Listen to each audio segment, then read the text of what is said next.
അൽഹംദുലില്ലാ വസ്സലാത്തു വസ്സലാമു അലാ റസൂലിഹിൽ അമീൻ വഅലാ ആലിഹി വസഹ്ബിഹി അജ്മഈൻ. പ്രിയപ്പെട്ട സഹോദരന്മാരെ, സുഹൃത്തുക്കളെ, നമ്മുടെ പഠന ക്ലാസ്സിൽ ഈമാൻ കാര്യങ്ങളാണ് നമ്മളിങ്ങനെ തുടർച്ചയായി ചർച്ച ചെയ്തുകൊണ്ടിരിക്കുന്നത്. അതിൽ കിതാബുകളിലെ വിശ്വാസമാണ് ഇപ്പോൾ നമ്മൾ എത്തി നിൽക്കുന്നത്. കിതാബുകളിലെ വിശ്വാസവുമായി ബന്ധപ്പെട്ട അതിന്റെ ആദ്യ ഭാഗം കഴിഞ്ഞ ക്ലാസ്സിൽ നമ്മൾ വിശദീകരിക്കുകയുണ്ടായി. അതിനെ തുടർന്ന് വരുന്ന ചില കാര്യങ്ങളാണ് ഇൻഷാ അല്ലാഹ് ഇന്നത്തെ നമ്മുടെ ക്ലാസ്സിൽ നമ്മൾ വിശദീകരിക്കുന്നത്. വിശ്വാസ കാര്യങ്ങളിൽ മൂന്നാമത്തതാണ് കിതാബുകളിലുള്ള വിശ്വാസം എന്ന് പറയുന്നത്. ഇപ്പൊ നമ്മളുടെ വിശ്വാസത്തിൽ, കിതാബുകളിലെ വിശ്വാസത്തിൽ നമ്മളുമായിട്ട് നേർക്കുനേരെ ബന്ധപ്പെടുന്ന ഒന്നാണ് വിശുദ്ധ ഖുർആൻ എന്ന കിതാബിലുള്ള വിശ്വാസം. മൊത്തത്തിലുള്ള വിശ്വാസത്തിന് പുറമെ ഖുർആൻ എന്ന ആ ഗ്രന്ഥമാണ് നമ്മളുടെ വിശ്വാസവുമായി നേർക്കുനേരെ ബന്ധപ്പെടുന്നത്. അവിടെ നമ്മൾ ആലോചിക്കേണ്ട ഒരു കാര്യം, ഒരു വിശ്വാസ കാര്യം എന്ന നിലക്ക് കിതാബിനെയാണ്, കിതാബുകളിൽ വിശ്വസിക്കുക എന്നാണ് അള്ളാഹു പറയുന്നത്. അതിൽ ഖുർആൻ നമ്മളുടെ ഒരു വിശ്വാസത്തിന്റെ ഭാഗമായിട്ട് വരികയാണ്. ഇപ്പോൾ നമുക്ക് മനസ്സിലാകുന്ന ഒരു സംഗതി, ഇപ്പൊ റസൂലാന്റെ കാലത്ത് ഇറങ്ങിയ, അവതരിച്ചു കിട്ടിയ ഒരു പുസ്തകമാണത്. അള്ളാഹുവിന്റെ കലാം ഒരു പുസ്തക രൂപത്തിലാണ്. ആ അക്ഷരങ്ങളിലാണ് അതിന്റെ ആശയങ്ങളൊക്കെ ഒതുക്കി നിൽക്കുന്നത്. അതാണല്ലോ ഖുർആൻ എന്ന് പറഞ്ഞാൽ. ആ അക്ഷരങ്ങൾക്കുള്ളിൽ ആശയങ്ങൾ ഒതുക്കി വരികളാക്കി ഒരു പുസ്തക രൂപത്തിൽ നമ്മുടെ ലോകത്തേക്ക് തന്നേക്കാണ്. അതാണ് നമ്മുടെ വിശ്വാസത്തിന്റെ ഒരു ഭാഗമായിട്ട് വരുന്നത്. അപ്പൊ ഈ അക്ഷരങ്ങളും അതിനകത്തുള്ള ആശയങ്ങളും അതിൽ വിശ്വസിച്ചുകൊണ്ടുള്ള കാലാന്ത്യം വരെ നിലനിൽക്കുന്ന ഒരു രീതി അതിന് സ്വീകരിക്കുകയാണ് ചെയ്തത്. വേറൊന്നും അങ്ങനെ നിലനിൽക്കില്ല. ഇപ്പൊ മുമ്പുള്ള നബിമാരുടെ മുഅ്ജിസത്തുകൾ നമ്മൾക്കറിയാം. പല നബിമാരും, മൂസാ നബിൻ്റെത്, ഈസാ നബി അലൈഹി ഇസ്ലാമിയുടെ ഒക്കെ ഉണ്ട്.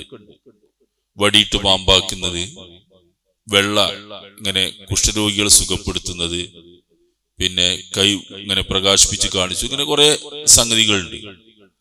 ആ മുഅ്ജിസത്തുകളുടെ ഒക്കെ ഒരു പൊതു സ്വഭാവം, അത് കാണിക്കുന്ന, പ്രകടിപ്പിക്കുന്ന ആ സമൂഹത്തിന് മാത്രം ബോധ്യമാകുന്ന ഒരു കാര്യമാണ്. അവരുടെ മുമ്പിൽ അത് നിൽക്കും. അല്ലാത്ത ഒരാളുടെ പറഞ്ഞു ബോധ്യപ്പെടുത്തല്ലാതെ കണ്ടു ബോധ്യപ്പെടാൻ കഴിയില്ല. എന്നാൽ ഖുർആൻ എന്ന് പറയുന്ന ഈ വിശ്വസിക്കേണ്ട ഈ ഗ്രന്ഥത്തിന്റെ ഒരു പ്രത്യേകത, അത് റസൂലുള്ളാഹിന്റെ കാലത്ത് ഉള്ള അതേപോലെ ഗ്രന്ഥം കാലാന്ത്യം വരെ ഇങ്ങനെ നിലനിൽക്കും. അതിങ്ങനെ അവസാനം വരെ കിതാബായിട്ട് നിലനിൽക്കും. അക്ഷരങ്ങളും വരികളും ഒക്കെ ആയിട്ട് ഇങ്ങനെ നിലനിൽക്കും. അതിനകത്താണ് ആശയങ്ങൾ നിലനിർത്തിയിരിക്കുന്നത്. അപ്പൊ ഒരു കിതാബ് രേഖപ്പെടുത്തിയ ഒരു ഗ്രന്ഥം എന്ന ആശയത്തിന് അവിടെ പ്രസക്തി ഉണ്ട്. അത് കാലാതിവർത്തിത്വം ഉണ്ടായിരുന്നു. അതിങ്ങനെ ഒരു സമയത്ത് മാത്രമല്ല, എന്നും കിട്ടുന്ന സാധനമാണ്. എപ്പോഴും കിട്ടും. വളരെ സൗകര്യത്തിലും നല്ല പ്രിന്റിലും പുസ്തകമായിട്ടും ഡിജിറ്റലായിട്ടും ഒക്കെ പല രീതിയിലും ഇപ്പൊ അത് കിട്ടും. അപ്പൊ അതാണ് അതിന്റെ ഒരു കിതാബ് എന്ന് പറയുമ്പോൾ കിട്ടുന്നത്. അങ്ങനത്തെ ഒരു മുഅ്ജിസത്താകാനുള്ള കാരണം അതാണ്. കാലത്തിലൂടെ അതിജീവിച്ചു പോകുക അത് എന്നർത്ഥം. അതാണ് അതിന്റെ ഒരു പ്രത്യേകത. ഈ ഖുർആന്റെ അവതരണത്തെ കുറിച്ചാണ് നമ്മൾ കഴിഞ്ഞ ക്ലാസ്സിൽ പറഞ്ഞിരുന്നത്. റസൂൽ സല്ലല്ലാഹു അലൈഹി വസല്ലമക്ക് 23 വർഷം കൊണ്ട് വിവിധ സ്ഥലങ്ങളിൽ, അഥവാ മക്കയിലും മദീനയിലും പരിസരങ്ങളിലും ഒക്കെ ഇറങ്ങിയിട്ടുണ്ട്. റസൂൽ അങ്ങോട്ടും കൂടി യാത്ര ചെയ്യുമ്പോൾ ഇതിന് വല്ലാതെ ദൂരെ പോയിട്ടില്ല, എന്നാൽ അതിന്റെ അതിർത്തി പ്രദേശങ്ങളിലേക്ക് റസൂൽ യാത്ര ചെയ്തിട്ടുണ്ട്. ഈ സന്ദർഭങ്ങളിൽ ഇറങ്ങിയിട്ടുണ്ട്. യുദ്ധത്തിനിടയിലും സമാധാനത്തിനിടയിലും സന്ധിക്കിടയിലും ചർച്ചകൾക്കിടയിലും ഒക്കെ ഖുർആൻ ഇറങ്ങിയിട്ടുണ്ട്. മക്കയിൽ നിന്ന് മദീനയിലേക്ക് പോയി മദീനത്ത് തിരിച്ച് മക്കയിൽ വന്ന സന്ദർഭത്തിൽ ഇറങ്ങിയ ആയത്തുകളുണ്ട്. അങ്ങനെയൊക്കെ പല രീതിയിലുമായിട്ട് 23 വർഷം എടുത്തുകൊണ്ടാണ് ഈ അവതരണം പൂർത്തിയാകുന്നത്. ഈ അവതരണം ഈ രീതിയിലായി എന്നുള്ളത് തന്നെ അതൊരു ദൈവിക ഗ്രന്ഥമാണ് എന്നതിന് ഒരു രേഖയാണ്. മനുഷ്യ സാധ്യമല്ലാത്ത രീതിയിൽ ഏതാണ്ട് 1/4 നൂറ്റാണ്ട് 23 വർഷം 1/4 നൂറ്റാണ്ട് നീണ്ടു നിൽക്കുന്ന ഒരവതരണ പ്രക്രിയ അവസാനിക്കുമ്പോൾ ഒരു ഖുർആൻ എന്ന് പറയുന്ന ഒരു ഗ്രന്ഥം അവിടെ രൂപപ്പെട്ടു വന്നിട്ടുണ്ട്. ഒരു ഗ്രന്ഥം അവിടെ രൂപപ്പെട്ടു വന്നു 1/4 നൂറ്റാണ്ടിന്റെ ഇടയ്ക്ക് 23 വർഷം കൊണ്ട്. ആ ഗ്രന്ഥം ഇങ്ങനെ രൂപപ്പെട്ടു വരുമ്പോൾ അതിന്റെ കൂടെ ആ ഗ്രന്ഥത്തിൽ പറഞ്ഞ എല്ലാ കാര്യങ്ങളും ജീവിതത്തിൽ നടപ്പാക്കുന്ന ഒരു സമൂഹവും ഇങ്ങനെ രൂപപ്പെട്ടു വന്നിട്ടുണ്ട്. ലോക ചരിത്രത്തിൽ അതിന് തുല്യമായൊരു സംഭവം എവിടെയും കാണാൻ കഴിയില്ല. ഒരു പരിഷ്കർത്താവോ ഒരു നവോത്ഥാന നായകനോ ഒന്നും എവിടെയും അങ്ങനെ ഉണ്ടാവില്ല. കാരണം ഖുർആൻ ഇങ്ങനെ അവതരിച്ച് പൂർത്തിയാവുമ്പോൾ ആ ഖുർആനിൽ പറഞ്ഞ അതേ സ്വഭാവമുള്ള 10,000-കണക്കിന് മനുഷ്യന്മാരിങ്ങനെ രൂപപ്പെട്ട ഒരു സമൂഹം ഇങ്ങനെ വന്നിട്ടുണ്ട്. അതാണ് ഖുർആന്റെ ആ അവതരണ രീതിയുടെ പ്രത്യേകത. ഒരു പുസ്തകം ഒന്നായിട്ട് ഇറക്കി കൊടുത്തിട്ട് ഇതേ വരികൾ ജീവിച്ചോളി എന്ന് പറയുമ്പോൾ ഈ ഗുണം അതിന് കിട്ടൂല. ഇപ്പൊ ലോകത്ത് ഈ പല പരിഷ്കർത്താക്കളും വിപ്ലവകാരികളും വലിയ നവോത്ഥാന നായകന്മാർ എന്നൊക്കെ വിശേഷിപ്പിക്കുന്ന കുറെ ആളുകൾ വന്നിട്ടുണ്ട്. പുസ്തകം എഴുതിയവരുണ്ട്. വലിയ വലിയ കനപ്പെട്ട ഗ്രന്ഥങ്ങളൊക്കെ എഴുതി ലോകത്തിന് സമർപ്പിച്ചു പോയവരുണ്ട്. അതിന്റെ വലിയ വലിയ വിപ്ലവമൊക്കെ ഉണ്ടായ ആളുകളുണ്ട്. ഈ ആളുകളൊക്കെ ആ പുസ്തകം എഴുതി നിങ്ങൾ ഇതേപോലെ ജീവിച്ചോളൂ, ഇതിലുണ്ട് എന്ന് പറയുകയല്ലാതെ നബി തിരുമേനി സല്ലല്ലാഹു അലൈഹി വസല്ലം കാണിച്ചത് വേറെ രൂപ, അല്ലെങ്കിൽ നബിയിലൂടെ നടപ്പാക്കപ്പെട്ടത് വേറെ രൂപ. അത് കുറേശ്ശെ ഇങ്ങനെ 1-2 ആയത്തിറങ്ങും, ചെറിയ അധ്യായങ്ങൾ ഇറങ്ങും, അതിങ്ങനെ ഓതിക്കൊടുക്കും, അതാണ് നടപ്പാക്കും.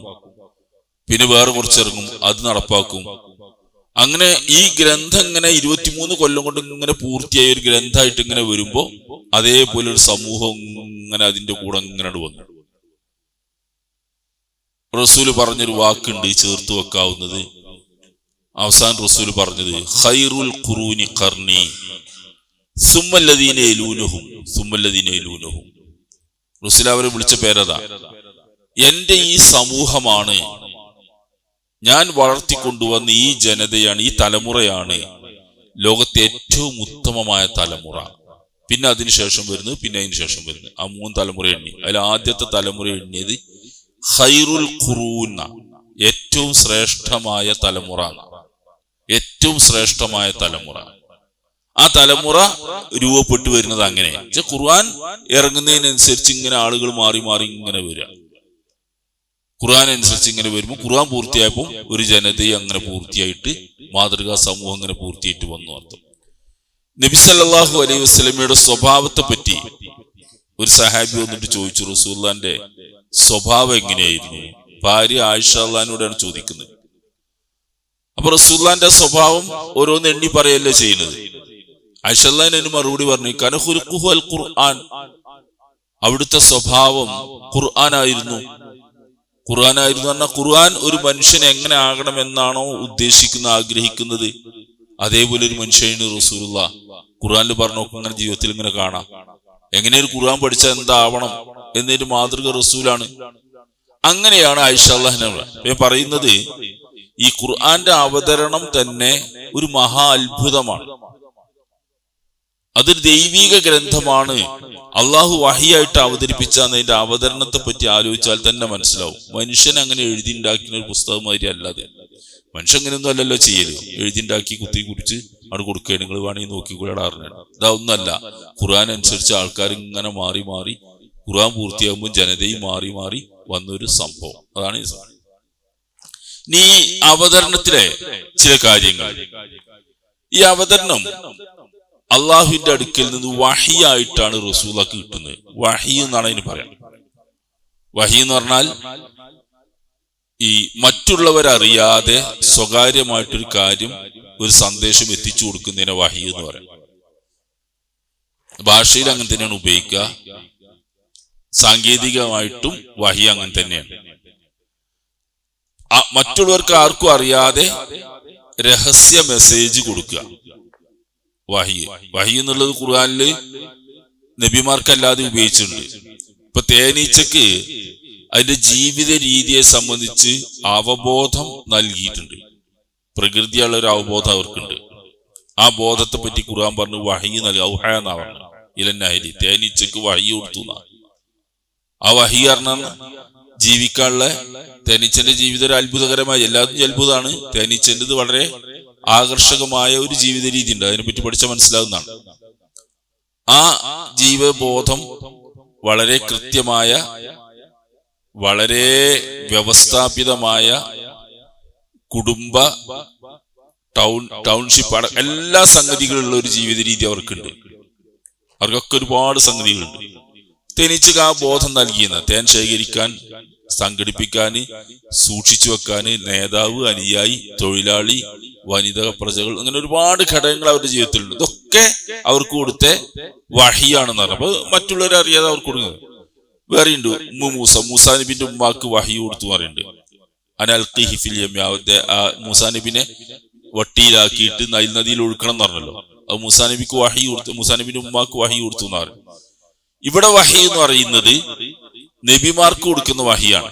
മുഹമ്മദ് നബിക്ക് കൊടുക്കുന്ന വഹി എന്ന് പറഞ്ഞത് മറ്റാരും അറിയാതെ ആൾക്കാരുടെ നടുവിലാണെങ്കിലും അള്ളാഹു അദ്ദേഹത്തിന് മാത്രം കൊടുക്കുന്ന ഒരു വിവരമാണ്.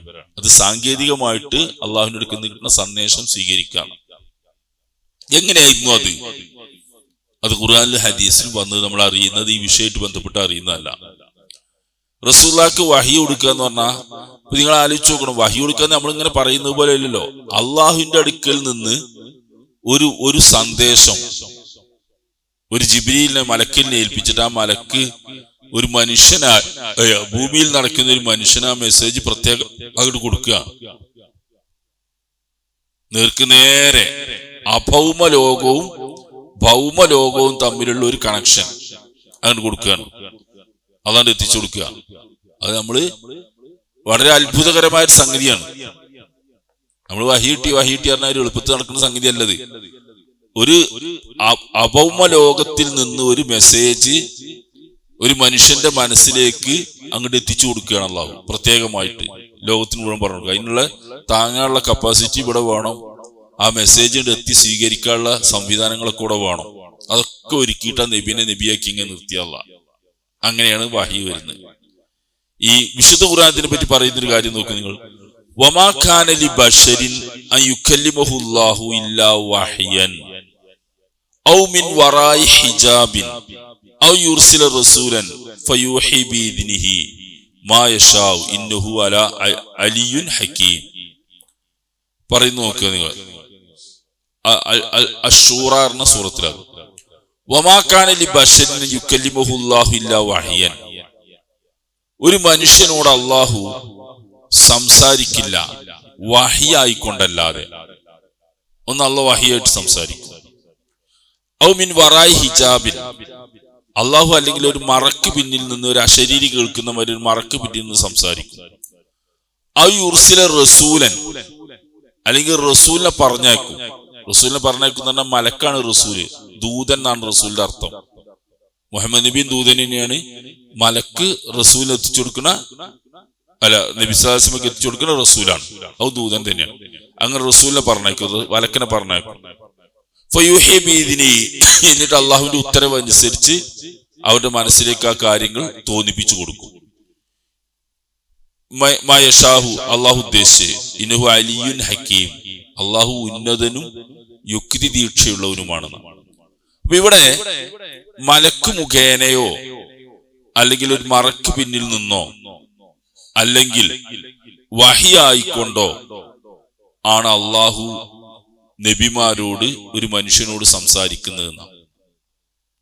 ഇതാണ് വഹീന്റെ ഖുർആൻ പറഞ്ഞത്. ചില വിശദീകരണങ്ങൾ ഹദീസിൽ വന്നിട്ടുണ്ട്. ഇപ്പൊ മൂസാ നബി അലൈഹി ഇസ്ലാമിയോട് നമുക്ക് എല്ലാവർക്കും അറിയാവുന്നതാണ്. മൂസാ നബി അലൈഹി ഇസ്ലാം സീന പർവ്വതത്തിൽ അടുക്കലാണ് എത്തിയത്. അദ്ദേഹം ഈജിപ്ത് നാട് വിട്ട് ഒരു കാരണം കൊണ്ട് നാട് വിട്ടുപോയതായിരുന്നു മൂസാ നബി അലൈഹി ഇസ്ലാം.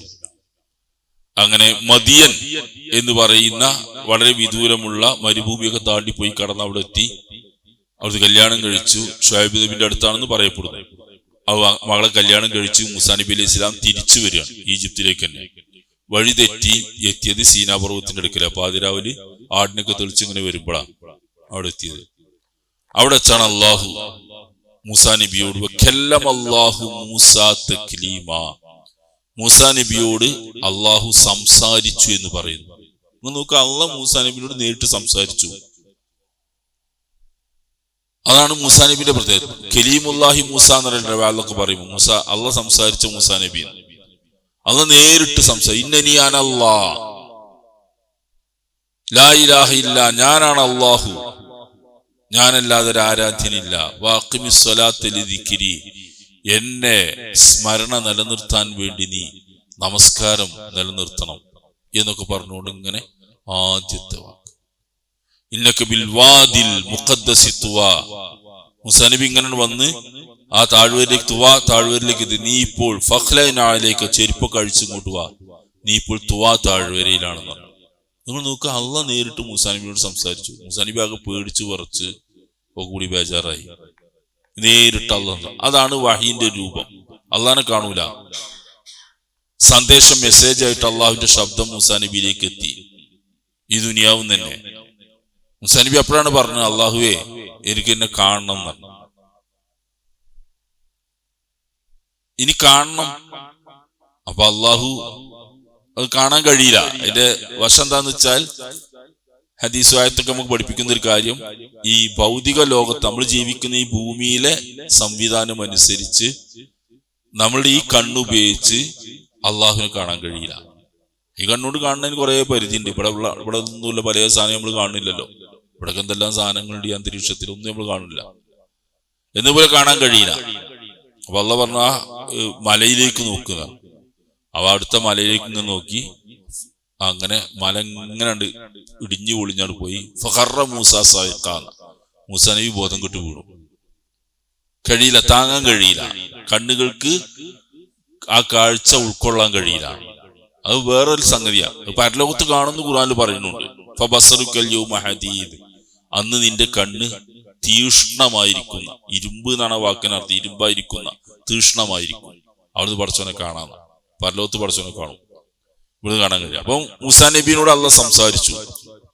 അത് നേർക്കേറെ സംസാരിച്ചാലും നേർക്കേറുള്ള സംസാരം. പക്ഷെ മിൻ വറായി ഹിജാബിൻ, ഒരു മറക്ക് പിന്നിൽ നിന്നാണ് സംസാരിച്ചത്. നബി സല്ലല്ലാഹു അലൈഹി വസല്ലമക്ക് ആദ്യമായിട്ട് വഹി കിട്ടുന്നത്, ആയിഷ റളിയല്ലാഹു അൻഹ പറയുന്നുണ്ട്, നബിന്റെ വഹീന്റെ ആ രൂപങ്ങളൊക്കെ ഈ സ്വപ്നങ്ങൾ കാണുകയായിരുന്നു. സ്വപ്നം, രാത്രിയിൽ കാണുന്ന സ്വപ്നം പകൽ വെളിച്ചം പോലെ, നമ്മൾ പറയുന്ന പകൽ വെളിച്ചം പോലെ പകലുകളിൽ പുലരും. അങ്ങനെ തന്നെ കണ്ടതൊക്കെ അങ്ങനെ നടക്കും. അങ്ങനെയായിരുന്നു ആദ്യത്തെ വഹി. സ്വപ്നം കാണും, അത് പകൽ അങ്ങനെയാണ് നടക്കുന്നതാണ്. അതേപോലെയായിരുന്നു റസൂലുള്ളാഹിക്ക് ആദ്യം വഹി കിട്ടിയിരുന്നു. അതിൽ ലളിതമായ രൂപമായിരുന്നു. പ്രയാസമല്ല, സ്വപ്നം കാണുന്നു, സംഭവിക്കുന്നു, ഇത്രേ ഉള്ളൂ. നബിമാരുടെ സ്വപ്നങ്ങൾ പലതും, നബിമാർ കാണുന്ന സ്വപ്നങ്ങൾ വഹിയായിട്ട് വരാം. ഇബ്രാഹിം നബി അലൈഹി ഇസ്ലാമക്ക് തന്റെ മകനെ ഇസ്മായിൽ നബി അലൈഹി ഇസ്ലാമയെ അള്ളാഹുവിന്റെ മാർഗത്തിൽ ബലി നൽകണം എന്നുള്ളത് സ്വപ്ന ദർശനാണ്. ഇനി അറാ ഫിൽ മനാമി അന്നി അദ്ബഹുക, മോനെ നിന്നെ ബലി നൽകണമെന്ന് ഞാൻ ഉറക്കിൽ കാണുന്നു. അപ്പൊ ഉറക്കത്ത് കണ്ടൊക്കെ നടപ്പാക്കാനുള്ളല്ലോ. പക്ഷെ നബിമാരുടേത് വഹിയായിട്ട് വരും, വഹിയായിട്ട് വരും. അങ്ങനെ വന്നാണ് ഇബ്രാഹിം നബി അലൈഹി ഇസ്ലാമിക്ക് സ്വപ്ന ദർശനം, മകനെ ബലി നൽകാൻ വേണ്ടി. അങ്ങനെ ഇബ്രാഹിം നബി ആ കർമ്മം നടപ്പാക്കുന്ന സംഭവം നമുക്ക് അറിയാവുന്നതാണ്. അപ്പൊ ഒന്ന് അങ്ങനെയാണ്, ഒരു മറയ്ക്ക് പിന്നിൽ നിന്നുകൊണ്ട് അള്ളാഹു സംസാരിക്കും. പിന്നെ മലക്കിനെ പറഞ്ഞയച്ച് സംസാരിക്കും. അപ്പൊ അതിന്റെ പല രൂപങ്ങളും ഹദീസുകളിൽ വന്നിട്ടുണ്ട്. അതില് പെട്ടതാണ് ഈ നേർക്കുനേരെ മലക്ക് സംസാരിക്കുന്നുണ്ട്, മലക്ക് വേറെ രൂപം സ്വീകരിച്ചു വന്ന് സംസാരിക്കുന്നുണ്ട്. മലക്കുകളുടെ വിശ്വാസത്തിൽ ബന്ധപ്പെട്ട് വന്നപ്പോൾ നമ്മൾ ആ കാര്യം ചിലർക്ക് പറഞ്ഞു. നബി സല്ലല്ലാഹു അലൈഹി വസല്ലം മലക്ക് ജിബ്രീൽ അലൈഹി ഇസ്ലാമയെ അതിന്റെ സാക്ഷാൽ രൂപത്തിൽ 2 തവണ കണ്ടിട്ടുണ്ട്. ഒന്ന് വഹീന്റെ ആദ്യഘട്ടത്തിൽ വഹി ഇടക്കാലത്ത് നിന്നുപോയപ്പോൾ, മുറിഞ്ഞുപോയപ്പോൾ, കുറച്ചിങ്ങനെ കിട്ടാതെയപ്പോൾ അസ്വസ്ഥായി നടന്നപ്പോ ജിബ്രീൽ വന്ന് പ്രത്യക്ഷപ്പെട്ടത് 600 ചിറകുകളുള്ള രീതിയിലാണ്. ഇവ പറയുന്നത് ചക്രവാളം ഇങ്ങനെ മൂടി കിടക്കുന്നുണ്ടായിരുന്നു. ജിബ്രീൽ ഇങ്ങനെ വന്ന് മുകളിൽ ഇങ്ങനെ നിൽക്കരുന്ന, എന്നിട്ട് എനിക്ക് വഹി നൽകിയ 600 ചിറകുകളുള്ള മലക്കായിട്ട് ഇങ്ങനെ വന്നു. വേറൊന്ന് പറഞ്ഞിട്ടുള്ളത് മിഅ്റാജ് യാത്രയിൽ ജിബ്രീൽ അലൈഹി ഇസ്ലാമിനെ കണ്ടു എന്ന് ഖുർആൻ പറയുന്നുണ്ട്. റആഹു, അദ്ദേഹത്തെ കണ്ടു, സിദ്റത്തുൽ മുൻതഹയുടെ അടുക്കൽ വെച്ച് കണ്ടു എന്ന് പറയും. ഇതല്ലാത്ത രീതിയിൽ ജിബ്രീൽ അലൈഹി ഇസ്ലാം നബിന്റെ അടുക്കൽ വന്നിട്ടുണ്ട്, മനുഷ്യരൂപത്തിൽ വന്നിട്ടുണ്ട്. നമ്മൾ ഈ ഹദീസ്, ഈ വിഷയം തുടങ്ങുന്ന ആദ്യ ഘട്ടത്തിൽ പറഞ്ഞ ഹദീസ് അതാണ്. ഒരു മനുഷ്യരൂപത്തിൽ ജിബ്രീൽ അലൈഹി ഇസ്ലാം വന്നു, നബിന്റെ കാൽമുട്ടോട് മുട്ടുങ്ങ ചേർത്ത് വെച്ചിട്ട് സംസാരിച്ച് ഈമാൻ എന്താണ്, ഇസ്ലാം എന്താന്നൊക്കെ ചോദിച്ച ആ സംഭവം നമ്മൾ 1-2 ക്ലാസ്സിൽ മുമ്പ് ആവർത്തിച്ചിട്ടുണ്ട്, പറഞ്ഞിട്ടുണ്ട്. അവിടെ മനുഷ്യരൂപത്തിലാ വന്ന്. നബിക്കറിയില്ലായിരുന്നു, നബിക്കറിയില്ല. അവസാനം പറഞ്ഞു, പോകുമ്പോ പറഞ്ഞു അത് ജിബ്രീലായിരുന്നു എന്ന് വഹി നബിക്ക് മനസ്സിലായപ്പോ ആളുകളോട് ഉമർലാനൊക്കെ അടുത്തിരിക്കുന്നുണ്ട്, ഒരു കാര്യം മനസ്സിലായത് ഒരാൾ വന്നാണെന്നാ വിചാരിച്ച്. ദഹിയത്തുൽ കെൽബി എന്ന് പറയുന്ന ഒരു സുന്ദരനായ മനുഷ്യണ്ടായിരുന്നു, സുന്ദരനായ ഒരു മനുഷ്യൻ. അദ്ദേഹത്തിന്റെ രൂപത്തിൽ ഒരിക്കൽ ജിബ്രീൽ അലൈഹി ഇസ്ലാം വന്നു. എന്നിട്ട് ഒട്ടകത്തിന്റെ അടുത്ത് നിന്നിട്ട് അതിന്റെ പൂഞ്ഞമലൊക്കെ പിടിച്ചിങ്ങനെ നബിനോട് ഇങ്ങനെ സംസാരിച്ച ഒരു സംഭവം റിപ്പോർട്ടിൽ വന്നിട്ടുണ്ട്. അത് മനുഷ്യരൂപത്തിൽ വരും, അത് നബിക്ക് മനസ്സിലാവും, വേറൊരുക്ക് മനസ്സിലാവില്ല. വേറൊരുക്ക് മനുഷ്യൻ വന്നവരിനെ, അത്രേ ഉള്ളൂ. വേറെയും ഖുർആനിൽ തന്നെ മനുഷ്യരൂപം പൂണ്ട മലക്കിനെ പറ്റി പറയുന്നുണ്ട്. അതൊക്കെ മലക്കുകൾക്ക് യഥേഷ്ടം രൂപം സ്വീകരിക്കാന്നുള്ള ആശയമല്ല, മലക്കുകൾക്ക് അള്ളാഹ് നിർദ്ദേശിക്കുന്ന ആ രൂപം അപ്പോൾ സ്വീകരിച്ചു പോകാം എന്നുള്ളതിനർത്ഥം. മറിയമിന്റെ അടുക്കിലേക്ക് മലക്കിനെ വിട്ടു, ബഷറൻ സവിയെന്ന ഒരു പൂർണ്ണ മനുഷ്യരൂപത്തിൽ അങ്ങോട്ട് പറഞ്ഞു വിട്ടു. അത് കാണാം. പിന്നെ ഇബ്രാഹിം നബി അലൈഹി ഇസ്ലാമിന്റെ അടുക്കിലേക്ക് മലക്കുകൾ വന്നത് ലൂത്ത് നബി അലൈഹി ഇസ്ലാം, തൊട്ടടുത്തുള്ള പ്രദേശത്തെ ലൂത്ത് നബി അലൈഹി ഇസ്ലാമിന്റെ ജനതയെ ശിക്ഷിക്കാൻ വേണ്ടിയാ വരുന്നത്, നശിപ്പിക്കാൻ വേണ്ടി. പക്ഷെ ഇബ്രാഹിം അലൈഹി ഇസ്ലാമിന്റെ വീട്ടിൽ കയറിയിട്ട് മകനുണ്ടാകുന്ന സന്തോഷ വാർത്ത അറിയിച്ചുകൊണ്ടാണ് പോകുന്നത്. അവിടെ മനുഷ്യരൂപത്തിലാണ് വന്നത്. ഇബ്രാഹിം നബി അവർക്ക് ആടിനെ കറുത്ത് ഭക്ഷണമൊക്കെ ഒരുക്കി കൊടുത്തു. അവർ കഴിക്കാതെ വന്നപ്പോഴാണ് ഇബ്രാഹിം നബി അലൈഹി ഇസ്ലാമക്ക് അത് മനസ്സിലായത്. പറയുന്നത് മനുഷ്യരൂപത്തിൽ വന്ന് സന്ദേശം ജിബ്രീൽ കൊടുക്കുക, അങ്ങനെയാണ് വഹീന്റെ ഒരു രൂപം. പിന്നെ ആത്മാവില്, നബിന്റെ റൂഹില്, ആത്മാവില് ആത്മാവിൽ ഇട്ടുകൊടുക്കും സന്ദേശം. അങ്ങനെയും വഹി വരുന്നുണ്ട്. ഈ ഖുർആനൊക്കെ ഇറങ്ങുന്ന രൂപം അങ്ങനെയാണ്.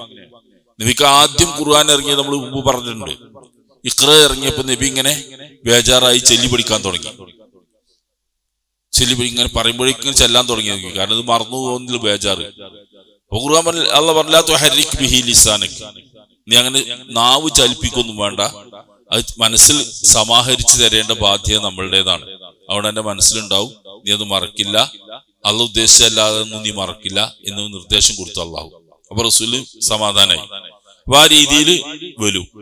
പിന്നെ വരുന്നത് വേറെ ഒന്ന് ആയിഷ തന്നെ പറഞ്ഞ റിപ്പോർട്ടുള്ളത്, ചില ബെല്ലടിക്കുന്ന ശബ്ദത്തിൽ ഒരു മുണങ്ങുന്ന ശബ്ദങ്ങൾ കേൾക്കും. അവർ റസൂൽ ശ്രദ്ധിച്ച് കേൾക്കും. അവർ റസൂലിന് വഹി വരും.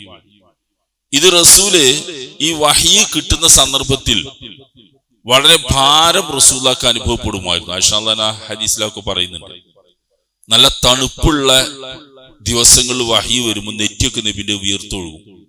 നെറ്റിത്തോടൊക്കെ വിയർത്തിങ്ങനെ വരും നബിന്റെ. ആയിഷ തന്നെ പറയുന്നു, ഒരിക്കൽ എന്റെ മടിയിൽ തല വെച്ച് റസൂൽ ഇങ്ങനെ കിടക്കുകയായിരുന്നു. അപ്പൊ വഹി വന്നു, നബിന്റെ മുഖഭാവമൊക്കെ മാറി തുടങ്ങി. എനിക്ക് വലിയ ഭാരമായിട്ട് എന്റെ തുടങ്ങ മടിയിൽ തല വെച്ചൊക്കെയാണ്. എനിക്കെന്നെ ഭയങ്കര ഭാരം എനിക്കെന്നെ അനുഭവപ്പെടാൻ തുടങ്ങി വഹി വരുമ്പോ. ഒട്ടകപ്പുറത്തൊക്കെ യാത്ര ചെയ്യുന്ന സമയത്ത് വഹി വരുന്നതിനെ പറ്റി വരുന്ന റിപ്പോർട്ടുകൾ കാണാം. ഒട്ടകം അങ്ങോട്ട് ഇരുന്നു പോകുന്ന, അങ്ങനെ വലിയ ഭാരം.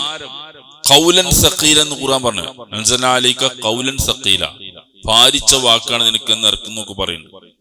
ആക്ക് ഇതായിരിക്കാൻ ഉദ്ദേശിക്കുന്നത്. ഞാൻ പറയുന്നത് ഈ രീതിയിലൊക്കെ ഈ ഖുർആൻ വഹിയായിട്ട് വന്നിട്ടുണ്ട് റസൂലുള്ളാഹിക്ക്. അതിന്റെ ആ രൂപങ്ങളൊക്കെ നമ്മൾ അറിഞ്ഞിരിക്കുന്നതല്ലാണ്. ഇങ്ങനെയൊക്കെ വഹി വരും. ഒക്കെ അള്ളാഹു നിശ്ചയിക്കുന്ന ഒരു രൂപം എന്നതിന് അർത്ഥമുള്ളൂ. അല്ല വേറെ അതിനൊരു വ്യാഖ്യാനവും ഇല്ല. അള്ളാഹ് എങ്ങനെയാണ് കൊടുക്കാൻ വിചാരിച്ച അങ്ങനെ കൊടുക്കുന്നു. അള്ളാഹു വഹി എത്തിക്കേണ്ട ബാധ്യതയാണല്ലോ. അത് മലക്ക് മുഖേന എത്തിച്ചു കൊടുക്കുന്ന രൂപങ്ങളാണ്. അപ്പൊ ഇങ്ങനെ ഭാരമായിട്ട് ഈ തണുപ്പുള്ള സമയത്ത് ഇങ്ങനെ നെറ്റിയൊക്കെ വിയർത്ത് ഭാരം വരുന്നു. പിന്നെ മുഖഭാവമൊക്കെ മാറുന്നു. ചില ഹദീസുകളൊക്കെ കാണാം മുഖഭാവമൊക്കെ കൂടി മാറുന്നു നബിന്റെ. പക്ഷെ ഒരു അസ്വസ്ഥതയും കാണിക്കില്ല, ഒരു ബേജാറും വെപ്രാളൊന്നും ഉണ്ടാവില്ല. ആ ഭാവങ്ങളൊക്കെ മാറുന്നല്ലാതെ ഒരു നോർമൽ അല്ലാത്ത ഒന്നും റസൂലിന് എടുക്കുന്നുണ്ടാവില്ല. അതാണ് അതിലെ പ്രത്യേകത. അങ്ങനെ പറയുന്ന എന്തിനാ അറിയങ്ങള്, ഈ വിമർശകർ ഇസ്ലാമിനെ പറ്റി പറയാറുള്ളത് വെറുതെ ജിന്ന് കൂടിയതാണ് ചെയ്ത്താൻ കൂടിയതാണ് എന്ന് തോന്നലുണ്ടല്ലോ. ആ കൂട്ടത്തിൽ പെട്ടതിന് നബിക്കും വന്നെന്ന് പറയാറുണ്ട്. അപ്പൊ അതിന്റെ വിശദീകരണം എന്താന്ന് വെച്ചാൽ, ഈ ജിന്ന് കൂടി ചെയ്ത്താൻ കൂടി അല്ലെങ്കിൽ മനോവിഭ്രാന്തി ഉണ്ടായി എന്നൊക്കെ പറയുന്നവര് ആ സന്ദർഭത്തിൽ കാണിക്കുന്ന അസ്വസ്ഥത എല്ലാവർക്കും അറിയാവുന്ന.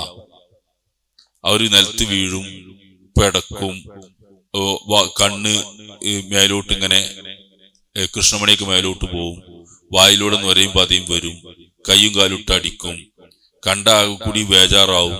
ഇതൊക്കെ അവർക്ക് ഇതിലതൊന്നുമില്ല. വളരെ നോർമലായിട്ട് അത് ആ സന്ദേശം സ്വീകരിക്കുമ്പോൾ അതിന്റെ ആ ഭാരം താങ്ങുന്ന ആ പ്രയാസം മുഖത്ത് കാണുന്നല്ലാതെ വേറെ നോർമൽ അല്ലാത്തൊന്നും റസൂലുള്ളാഹി ജീവിതത്തിൽ ആ സമയത്തൊന്നും ഉണ്ടാവില്ല. പരിസരം മറക്കുകയോ ആളുകൾക്ക് മറ്റെന്തെങ്കിലും തോന്നുകയോ ചെയ്യുന്ന ഒന്നുമില്ല. അങ്ങനത്തെ ഒരു റിപ്പോർട്ടും ഇല്ല. മറിച്ച് വളരെ ശാന്തമായിട്ട് ആ കഴിഞ്ഞ് നേരെ ആളുകൂടെ ആ പറഞ്ഞ കാര്യങ്ങളൊക്കെ പറയും. ആ സന്ദർഭത്തിൽ കിട്ടിയ വഹിയൊക്കെ പറഞ്ഞു കൊടുക്കണം. ഒക്കെ മറക്കല്ല. ഈ മനോവിഭ്രാന്തിയുള്ള ആളുകൾക്കൊന്നും പറയാൻ കഴിയില്ല. പിന്നെ ഓല് അങ്ങനെ ഉണ്ടായോ നിൽക്കും. പിന്നെ എന്ത് ഞാൻ അങ്ങനെയൊന്നും കാട്ടിയില്ലല്ലോ അറിയും, എന്ത് എങ്ങനെയൊന്നും ഉണ്ടായില്ലല്ലോ, എന്തെങ്കിലും പറയണമൊക്കെ പറയും. ഇതല്ല, വളരെ കൃത്യമായിട്ട് മനസ്സിനൊക്കെ എടുത്ത് ഇങ്ങനെ പറഞ്ഞു കൊടുക്കും റസൂലുള്ളാഹി. അപ്പൊ റസൂലുള്ളാഹിന്റെ വഹി അങ്ങനെയായിരുന്നു. അതിനോട് മറ്റോട് സാദൃശ്യപ്പെടുത്തിയതിനെ വിമർശിക്കാൻ നിൽക്കുന്നവര് പറയുന്നത് ശരിയല്ല എന്നർത്ഥം. അപ്പൊ ഞാൻ സൂചിപ്പിക്കുന്നത്, ഈ വഹി ഈ രീതിയിലാണ് റസൂലുള്ളാഹിക്ക് വന്നത്.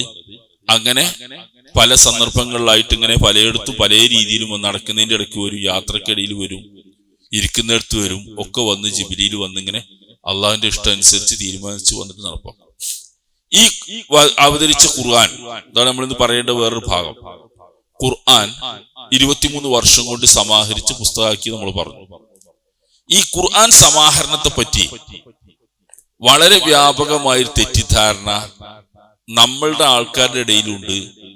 ആ തെറ്റിദ്ധാരണ പോലെ തന്നെ ഇസ്ലാം വിമർശകരായ ആളുകൾ ഖുർആനെ ഇസ്ലാമിനെ വിമർശിക്കാറുണ്ട്. നമ്മളെ ആൾക്കാർക്ക് തന്നെ തെറ്റിദ്ധാരണ ഉണ്ടായിരുന്നു. അതിൽ നമ്മളെ ആളുകൾ പറഞ്ഞു വരുന്നൊരു സംഗതി, പൊതുവെ നമ്മളെ ആൾക്കാരുടെ ഇടയിലുള്ള ധാരണ, വിശുദ്ധ ഖുർആൻ ഇങ്ങനെ 23 വർഷം കൊണ്ട് പല സ്ഥലങ്ങളിലും ഇറങ്ങി. അത് പിന്നീട് അബൂബക്കർ റളിയല്ലാഹു ക്രോഡീകരിച്ചു, പിന്നെ ഉസ്മാൻ ബിൻ അഫ്ഫാൻ ക്രോഡീകരിച്ചു. അങ്ങനെ ക്രോഡീകരിച്ചൊരു പുസ്തകമാണ് നമ്മളെ കയ്യിലുള്ളത്. അതുകൊണ്ട് അപാകതകളൊക്കെ ഉണ്ടാകാന്നാണ് വിമർശകർ പറയാം. നമ്മൾ പിന്നെ വിശ്വസിക്കുന്നതുകൊണ്ട് അതൊക്കെ ശരിയാണെന്ന് വിശ്വസിക്കുന്നു. അങ്ങനെയാണ് നല്ലത്. ഇതിൽ രണ്ട് ഭാഗത്തും തെറ്റുകളുണ്ട്. ഇതിന്റെ ശരിക്കുള്ള അവസ്ഥ എന്താ അറിയോ? വിശുദ്ധ ഖുർആൻ ഇറങ്ങിയത് അങ്ങനെ തന്നെയാണ്. അത് അതിന്റെ അമാനുഷികതയാണ്, മാനുഷികമായ കാര്യമല്ല. അങ്ങനെയാണ് ഖുർആൻ ഇറങ്ങിയത്, ആർക്കും കഴിയാത്ത രീതിയിലാണ്. പക്ഷേ വിശുദ്ധ ഖുർആൻ റസൂൽ സല്ലല്ലാഹു അലൈഹി വസല്ലമ മരിച്ചു പോകുന്നതിന് മുമ്പ് തന്നെ പൂർണ്ണമായും ക്രോഡീകരിച്ചു കഴിഞ്ഞിട്ടുണ്ട്. എത്രയോ സംഭവങ്ങൾ, 1, 2, 3 അല്ല, ഒരുപാട് സംഭവങ്ങളിലൂടെ അത് നമ്മൾക്ക് ഇങ്ങനെ വളരെ വ്യക്തമായിട്ട് ബോധ്യമാകുന്ന കാര്യങ്ങളാണ്.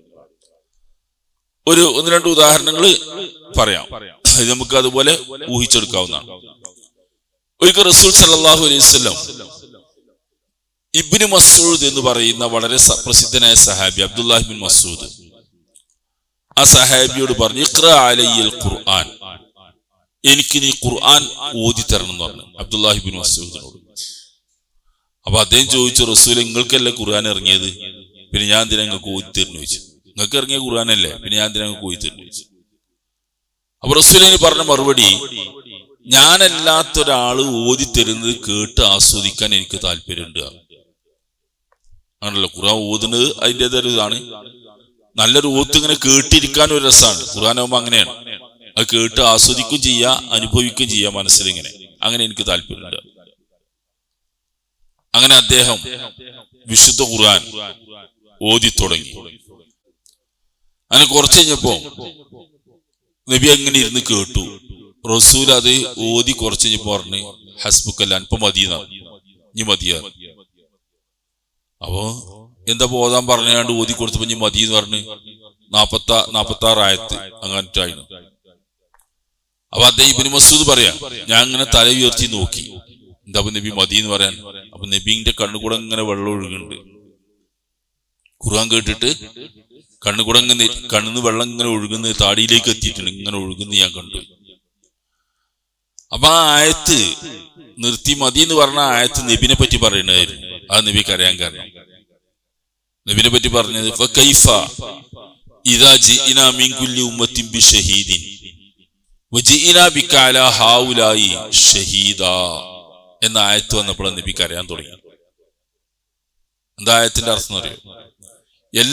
ഓരോ സമൂഹത്തിനും സാക്ഷികളായിട്ട് അവരെ നബിമാരെ കൊണ്ടുവന്ന്, അതിന്റെ ആശയ നബിമാരെ കൊണ്ടുവന്ന് പരലോകത്ത് വിചാരണ നടത്തും.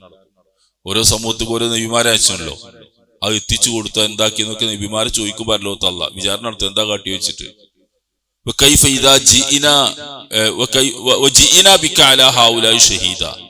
നിന്നെ ഈ ജനങ്ങളുടെ കാര്യത്തിൽ വിചാരണ നടത്തും എന്ന് പറയുന്ന ആയത്താണ്. അപ്പൊ നബിനെ പരലോകത്ത് വിചാരണ നടത്തും, ഈ ജനങ്ങൾക്ക് എത്തിച്ചു കൊടുത്തതിനെ പറ്റി മറ്റു കാര്യങ്ങളൊക്കെ ചോദിക്കുന്ന. അതാണ് നബിനെ പേടിപ്പിച്ചത്. നബിനെ പടച്ചോൻ വിചാരണ നടത്തും പരലോകത്ത്, എന്ത് ചെയ്തു ഞാൻ തന്ന നിർദ്ദേശങ്ങൾ. അപ്പൊ ആ ആയത്ത് വന്നപ്പോഴാണ് അള്ളാഹുവിന്റെ റസൂൽ കരയാൻ തുടങ്ങിയത്. ആണ് നിർത്താൻ പറഞ്ഞു. ഇതിപ്പോ എന്തിനാ പറഞ്ഞത് ഈ സംഭവത്തില്? ഇവിടെ റസൂല് ഖുർആൻ ഓതി തരണം എന്ന് പറഞ്ഞപ്പോൾ അബ്ദുല്ലാഹി ഇബ്നു മസ്ഊദ് ഒരു സൂറത്ത് ഓതി. സൂറത്ത് നിസാണ് അദ്ദേഹം ഓതിയത്. 46 ആയത്ത് വരെ ഓതി അദ്ദേഹം. നിർത്താൻ പറഞ്ഞപ്പോ നിർത്തി, ഇല്ലെങ്കിൽ തുടർന്നു അദ്ദേഹം ഓതും. ഇതിന്റെ അർത്ഥം എന്താ അറിയാം നിങ്ങള്? ഖുർആൻ ആ സൂറത്ത് ക്രോഡീകരിച്ചിട്ടുണ്ട്. ഒരു സൂറത്ത് നബി ഓതാൻ പറഞ്ഞപ്പോ ഒരു സൂറത്ത് ഓതണമെങ്കിൽ അവിടെ ഒരു സൂറത്ത് വേണം, അല്ല ഓതാൻ കഴിയില്ല. നബിക്ക് ഇറങ്ങിയ മാതിരി അവിടെ ഇവിടേക്ക് ഇങ്ങനെ കുറെ ഇറങ്ങിയിട്ട് അങ്ങനെ എടുത്ത് പെറുക്കി ഓതല്ല.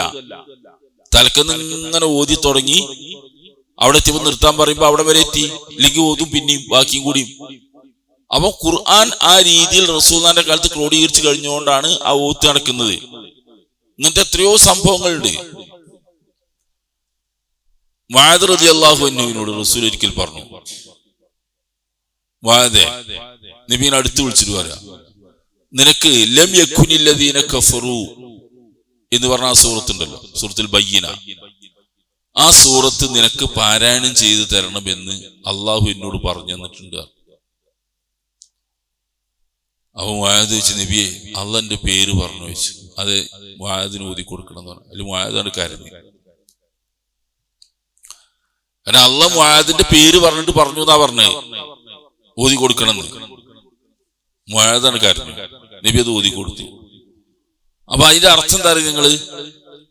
ലം യകുനില്ലദീന കഫറു എന്ന ഒരു സൂറത്ത് അവിടെ നിലവിലുണ്ട്.